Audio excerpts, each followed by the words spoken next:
There's something surreal about logging into a world that no longer exists. No matter how hard I try, I can't re-enter Club Penguin, or Pixie Hollow, or Cars Online, or Toontown, or Pirates Online.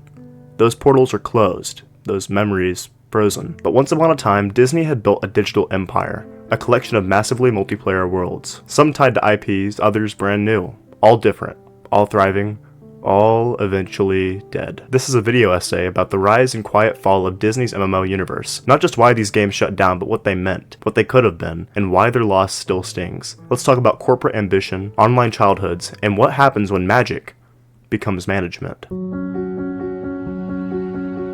The early 2000s were weird and wonderful. You had Neopets, RuneScape, Gaia Online, and in the middle of it all, Disney's strange little corner of cyberspace. It started in 2003 with Toontown Online, a fully animated slapstick MMO where you played as a cartoon and fought back against soulless businessmen in suits. Subtle, huh? Then came Pirates of the Caribbean Online in 2007, Disney's first more mature online world, capitalizing on the movie franchise's craze. Then Club Penguin, acquired in 2007 but already popular. Then Cars Online, Pixie Hollow, and even Virtual Magic Kingdom before all of them. At its peak, Disney wasn't just making kids games, it was building a virtual universe. Each MMO had its own vibe. Toontown was chaotic and fun, Pirates was gritty and immersive, Pixie Hollow was serene and playful, Club Penguin was a hive of social activity. It felt like Disney actually got it.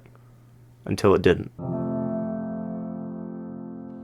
Let's talk about what made these games so special, because this wasn't just branding. These MMOs worked because they respected their audiences. They didn't treat kids like idiots. They didn't assume players would only stick around for 5 minutes. They gave you systems to learn, spaces to explore, roles to play. Toontown didn't dumb itself down. It was cartoony, yeah, but it had real mechanics. You had to build teams, plan gag combos, grind through COG HQs, and take down literal office towers. The turn-based battles were strategic. The boss fights were coordinated chaos. It was a game that didn't hold your hand, but still made you laugh. Pirates of the Caribbean Online was darker. Disney's first shot at a more mature MMO. You could sail your own ship, man the cannons, sword fight skeletons, collect cursed weapons, and level up different combat skills. It had factions, raids, sea monsters, entire towns to explore. It didn't just slap the Pirates IP on a shell, it gave you an actual pirate's life. Pixie Hollow was like walking into a storybook. You created your own fairy, gathered ingredients from magical groves, crafted outfits, decorated your own room. The world felt handcrafted. Watercolor skies, ambient forests, seasonal events that actually changed the game. It was one of the only MMOs where you could log in just to relax. And then Club Penguin.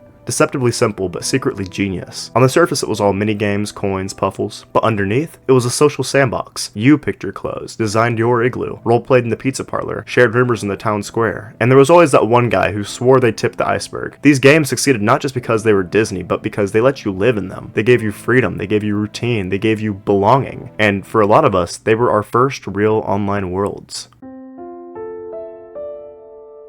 But then came the shift. Toontown closed in 2013. Pirates 2. Pixie Hollow? Same day. September 19th, 2013, a triple funeral. Club Penguin lasted longer, but even it was sunsetted in 2017, replaced by the deeply unpopular Club Penguin Island, which itself shut down barely a year later. So what happened? The truth is boring.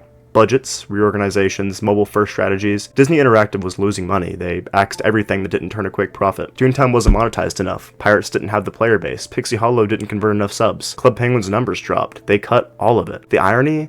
These were the very games that built Disney's online presence. They weren't just products, they were platforms, communities. But when new executives walked in, all they saw were expenses, and magic doesn't survive a spreadsheet. What we lost weren't just some kid games. We lost worlds. We lost weird little player-run traditions, we lost inside jokes, we lost servers where people had their first usernames, first friends, first feelings of being part of something bigger. I remember logging onto Toontown and doing factory runs every day for weeks. I remember saving up for cool outfits in Club Penguin. I remember the music in Pixie Hollow that made the whole world feel safe. You can't quantify that, you can't sell it, so it was deleted.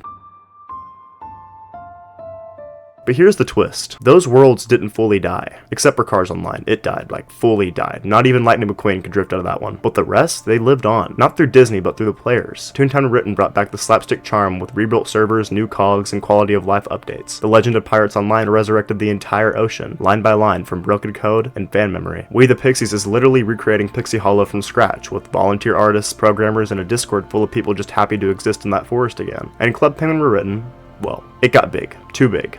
It got shut down again, this time by actual police, but it still happened, and it meant something. These weren't just vanity projects, they weren't just piracy, they were preservation, protest, passion, a kind of digital defiance. Private servers say, you won't care for these worlds? Fine, We will. They're acts of love, of memory, of refusing to let something disappear just because a company doesn't see the profit in it anymore. And yeah, sure, maybe they live in a legal gray area, but morally, they feel like a restoration, like a museum you can walk through, like a neighborhood someone rebuilt by hand because they remembered how it used to feel. These games mattered, and people remembered.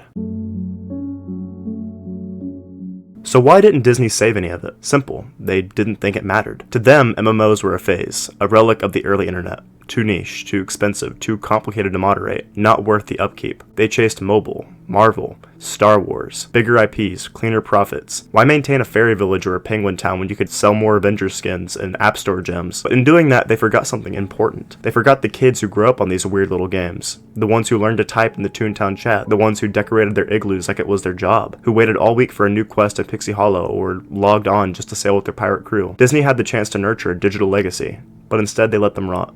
Quietly, slowly, sometimes without even an announcement, just a blank login screen, a dead link. Disney didn't just fail Club Penguin, they failed all of us who logged in every weekend hoping for new furniture, new codes, new secrets, hoping to feel like we still belonged. Because what we wanted wasn't just content, we wanted continuity, to feel like the world we loved was still there when we came back. The Disney MMO Graveyard is real, and yeah, it hurts. But maybe the graveyard isn't just a place of endings. It's a place of memory, of ghosts that still whisper if you listen closely. And thanks to private servers, those whispers have become voices again. Maybe you'll never be able to log into your original Penguin or your old Max Toon, but somewhere, someone's playing a game they loved. Somewhere, a group of fans is keeping the lights on in a world the company abandoned. And maybe, just maybe, that's the most Disney thing of all. Thanks for watching.